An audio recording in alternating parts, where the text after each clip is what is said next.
عالمی نظام میں تیز تبدیلی، فیلڈ مارشل سید عاصم منیر کی حکمت عملی کو پہلا انعام۔ فیلڈ مارشل بدلتے عالمی نظام میں سب سے مؤثر اسٹریٹجک رہنما بن کر ابھرے ہیں۔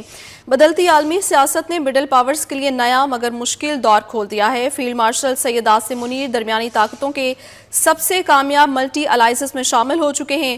برطانوی جریدے فائنینشیل ٹائمز نے فیلڈ مارشل سید عاصم منیر کو کثیر جہتی خارجہ پالیسی کا ماہر قرار دے دیا ہے۔ ٹرمپ کے غیر رسمی انداز سے سب سے زیادہ بہتر ہم آہنگ ہونے کا اعزاز فیلڈ مارشل سید عاصم منیر کو ملا ہے۔ فائنینشیل ٹائمز نے فیلڈ مارشل عاصم منیر کو مڈل پاور سفارتکاری کی کامیاب مثال قرار دے دیا۔ رپورٹ کے مطابق پاکستانی قیادت واشنگٹن، بیجنگ، ریاض، تہران کے درمیان بیک وقت روابط میں متحرک رہی ہے۔ اسی پر بات کرنے کے لیے ہمارے ساتھ موجود ہیں بریگیڈیئر ریٹائرڈ حارث نواز۔ بہت شکریہ سر آپ کے وقت کے لیے۔ سر، یہ جو کوششیں کی جا رہی ہیں فیلڈ مارشل کی جانب سے انٹرنیشنل لیول پر بھی اس کو سراہا جا رہا ہے، کیا کومنٹ کریں گے اس پر؟ دیکھیں، اس وقت اگر آپ نے دیکھا ہو کئی روزانہ یہ جو انٹرنیشنل جریدے ہیں یہ فیلڈ مارشل سید عاصم منیر کی تاریخ میں آرٹیکل لکھ رہے ہیں، اور ایکچولی یہ انہوں نے رسپیکٹ اپنی ارن کی ہے۔ مارکر صاحب کے بارے میں، رین مسعود کے بارے میں، جس طریقے سے اتنے بڑے دشمن کو شکست فاش دی اور پھر اس کے بعد ان کا منہ کالا ہوا، عظیمت اٹھانی پڑی، یہ امریکن اور European union every body is surprise, وہ حیران رہ گئے ہیں کہ پاکستان نے یہ کیسے کیا۔ اور یہ آئی تھنک یہ پروفیشنلزم ہے فیلڈ مارشل سید عاصم منیر کا۔ انہوں نے قوم کو اکٹھا کیا، ایک آپریشنل پلان بنایا، اس کو ایگزیکیوٹ کیا، اور پھر اس کی سامنے نظر ہے کہ کتنے بڑے دشمنوں کو کس طریقے سے چاروں شانے چیک کیا۔ تو پھر اس کے بعد جو ابھی نئی انوائرمنٹ بن رہی ہیں، آپ نے دیکھا کہ امریکہ آہستہ آہستہ مین کلیدی کردار سے پیچھے ہٹ رہے، اور وہ ڈیفیکلٹ ہو رہا تھا پہلے جو مڈل پاور سے ان کو انٹر ہونا، لیکن اب جس طریقے سے فیلڈ مارشل سید عاصم منیر نے ٹرمپ کو ان کا ایک اپنا غیر رسمی انداز ہے ٹرمپ کا، اس کے اندر بھی انہوں نے رہ کے بڑے پلان طریقے سے اس کو کنونس کیا، اپنی بات سمجھائی، اور وہ پراپر طریقے سے نہ وہ بڑا گرویدہ ہیں chief field marshal Syed Asim Munir سے۔ ہر جگہ کہتے ہیں کہ where is my favourite field marshal, is really my favourite person, اور جو وائٹ ہاؤس میں ان کو کنونس کیا۔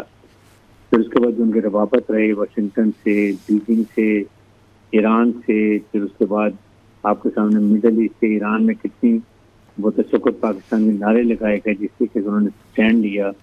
تو یہ ساری چیزوں سے بڑا فرق پڑا۔ پھر ابھی وہ ان کو ملٹی جو ہے نا آپ الائنس دیکھ لیں تو ان کو سمجھا جاتا ہے کہ وہ جو مڈل ایسٹرن جتنی پاورز ہیں ان کو وہ لیڈ کر رہے ہیں، ایک قسم کے آٹومیٹکلی لوگوں نے ان کو، یہ ملکوں نے ان کو اپنا ایک رول ماڈل سمجھنا شروع کر دیا ہے، اور وہ ان سے مشورے لیتے ہیں، ہر جگہ ان کو لیا جاتا ہے، ہر ملک اس سے ہمارے سے ڈیفینس معاہدہ کرنا چاہتا ہے، ہمارے ویپن ایکوپمنٹ لینا چاہتا ہے۔ تو یہ چیزیں دیکھیں تو پھر آپ کو پتہ چلتا ہے کہ بہت یہ جنگ کو پاکستان کا نام روشن کرنے میں سارا کریڈٹ جو ہے وہ فیلڈ مارشل سید عاصم منیر کو جاتا ہے، اور اس لیے اس وقت انڈیا کو بالکل مایوسی کا سامنا ہے۔ بالکل، فیلڈ مارشل جو ہے وہ رول ماڈل کے طور پر ابھرے ہیں۔ ٹھیک ہے سر، ہمارے ساتھ ہی موجود رہے گا۔ اسی پر مزید ہمیں جوائن کیا ہے بریگیڈیئر ریٹائرڈ وقار حسن نے۔ سر، آپ بتائیے گا جس طرح سے دنیا بھر میں فیلڈ مارشل کی کاوشوں کو سراہا جا رہا ہے، کس طرح سے دیکھتے ہیں آپ اس کو؟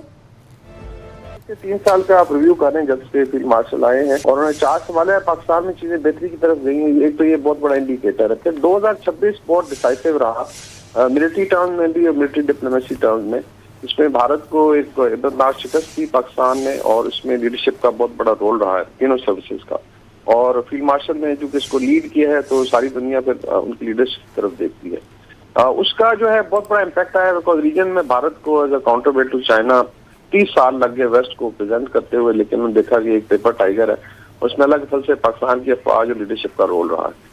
پھر ملٹری ڈپلومیسی ہے، اگر آپ دیکھیں کہ کتنے فعال ہیں وہ، سعودی عربیہ گئے ہیں، ابھی ان کو بہت بڑا اعزاز وہاں پہ ملا، اس سے پہلے لیبیا سے ہو کے آئے ہیں، وہاں پہ ایک نئی اوپننگ ہوئی ہے، پاکستان کی فورسز کی ڈیمانڈ بڑھ گئی ہے ٹریننگ کے لیے، آپ کے اگریمنٹس ہو رہے ہیں، بنگلہ دیش ہے، اس کے بعد ٹرکی ہے، یہ لوگ موو کرنا چاہتے ہیں، ایران نے بلینک چیک کی بات کی ہے۔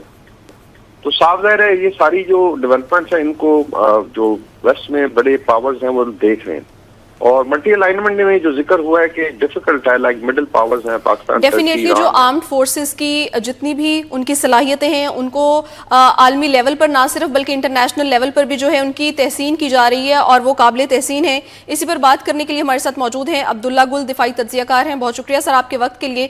سر یہ جس طرح سے ہم دیکھتے ہیں کہ ہر کنٹری کی جانب سے کوئی نہ کوئی ایسی رپورٹ آ رہی ہے جس میں پاکستان کی انٹرنیشنل لیول پر پذیرائی کی جا رہی ہے اور فیلڈ مارشل کو سراہا جا رہا ہے، آپ کیا کومنٹ کریں گے اس پر؟ بسم اللہ الرحمن الرحیم. دیکھیں، فائنینشیل ٹائم کی رپورٹ بہت اہمیت کی حامل ہوتی ہے کیونکہ فائنینشیل ٹائم جو ہے بنیادی طور پہ تو فائنینس کے ریلیٹڈ ہے. اس کا مطلب ہے کہ پاکستان کی جو دفاعی حکمت عملی ہے وہ ہمارے جو معیشت کے اوپر ایک بہتر جو اثر انداز ہے وہ چھوڑ رہی ہے اور پوری دنیا اس کو جو ہے وہ دیکھ رہی ہے. اس سے پہلے کل جو رپورٹ آئی وہ واشنگٹن ٹائمز کے اندر آئی اور وہ بھی میرے خیال میں بڑی ہی پاکستان کے لیے حوصلہ افزا تھی. اس سے پہلے جو یونائٹڈ نیشن کی رپورٹ آئی، بھارت کو اس کے اندر کافی آڑے ہاتھوں لیا گیا. یہ تمام جو ہے میرے خیال میں فیلڈ مارشل صاحب کی اور افواج پاکستان کی جو ایک ہماری ملٹری ڈپلومیسی ہے ان کا یہ نتیجہ ہے. اس کے اندر ابھی جس طریقے سے فائنینشیل ٹائم بولتا ہے کہ فیلڈ مارشل عاصم منیر صاحب جو ہیں وہ بدلتے ہوئے عالمی نظام میں سب سے مؤثر اسٹریٹجک رہنما بن کر جو ہے وہ ابھرے ہیں. اور ساتھ ہی ساتھ جو ہے وہ ایک طرف ریاض کے اندر تو دوسری طرف جو ہے وہ بیجنگ میں، تیسری طرف تہران تو چوتھی طرف واشنگٹن، اس کے سب درمیان میں ایک مؤثر اور مضبوط کردار جو ہے وہ ادا کر رہے ہیں. ساتھ ہی ساتھ فائنینشیل ٹائم یہ بھی کہتا ہے کہ جو جس ٹائم پہ یہ جو بدلتے ہوئے عالمی منظرنامہ ہے اس کے اندر جو مڈل پاورز ہیں ان کے لیے ایک نیا دور شروع ہوا ہے جو یقیناً مشکل تو ہے لیکن ایک دور کھل گیا جو کہ بالکل بند ہو گیا. آپ دیکھیں بہت سارے لوگ یہ بھی اعتراض کرتے ہیں کہ جی بھارت کے ساتھ تو امریکہ کے تعلقات اچھے ہیں، تو بالکل ٹھیک ہے. اصل مسئلہ تو یہ ہے کہ 2025 کے اوائل سے میں پاکستان اور امریکہ کے تعلقات تو نہ ہونے کے برابر رہ گئے تھے. اس کے بعد جو ہے جس طریقے سے حکمت عملی اپنائی گئی اس کے بعد کم از کم ایک بیلنس آف ایکویژن جو ہے وہ قائم ہونا شروع ہوا. ہم تو یہ نہیں کہتے کہ ہماری وجہ سے آپ کسی دوسرے ملک کے ساتھ تعلقات جو ہے وہ ختم کر دیں، لیکن ہم یہ ضرور چاہتے ہیں کہ آپ ان سے بھی تعلقات رکھیں اور ہمارے ساتھ بھی جو ہے اپنا معاملات کو جو ہے وہ صحیح کریں. اسی وجہ سے فیلڈ مارشل صاحب کو درمیانی طاقتوں کو درمیان میں ملٹی الائنر کے اندر جو ہے ان کو کہا گیا ہے. تو یہ میرے خیال میں جو ساتھ ہی ساتھ فائنینشیل ٹائم یہ بھی کہتا ہے کہ جو ٹرمپ صاحب کے ساتھ ایک ملاقات ہوئی تھی ہمارے فیلڈ مارشل صاحب کی، اس کے اندر جس طریقے سے ہمارے فیلڈ مارشل صاحب نے پاکستان کا کیس جو ہے وہ پریزنٹ کیا وہ ایک داد تحسین کا حق رکھتا ہے. اسی طریقے سے جو ہے وہ یہ بھی کہتے ہیں کہ جو فیلڈ مارشل صاحب کی سفارتکاری جو ہے مڈل پاورز کے حوالے سے وہ ڈیفینیٹلی فیلڈ مارشل کی کاوشیں جو ہیں وہ لائق تحسین ہے اور انٹرنیشنل لیول پر بھی اس کو سراہا جا رہا ہے. ہمارے ساتھ موجود تھے عبداللہ گل، دفاعی تجزیہ کار. اس کے ساتھ ساتھ ہمارے ساتھ موجود تھے بریگیڈیئر ریٹائرڈ وقار حسن اور بریگیڈیئر ریٹائرڈ حارث نواز. آپ تینوں کا شکریہ.